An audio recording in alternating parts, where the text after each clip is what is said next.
اكشن يا دوري. انا سمعت وليد الفراج يقول هذه فتره ما هي فتره تقدم فيها النادي على الوطن.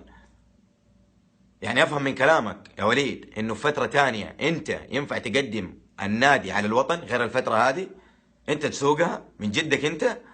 النادي نادي والوطن وطن والرياضه رياضه، كل واحد معروف مكانه. ما يحتاج تدخل لي الرياضه في الوطن وتقول لي الفتره هذه. حبيبي لو دقت ساعه الصفر رجال الوطن عارفين طريقهم، اما الكوره وما الكوره والرياضه هذه نجيب لك اياها في الاستوديو تطقطق عليها انت واللي معاك. ما احنا مستنيين احنا وليد الفراج يجي يعلمنا ايش الرياضه وايش الوطن. بعدين الناديين اللي انت بتتكلم عنها يا وليد وعن نشيدهم، ترى جماهيرهم من اول الجماهير في السعوديه اللي رفعت لافتات وهتفت وصيحت في قلب الملاعب نصرة الرجال حد الجنوبي. هذا شيء انت جبته في برنامجك. كفايه تناقض يا عمي. وترى كلنا عارفين الوطن وطن والرياضه رياضه.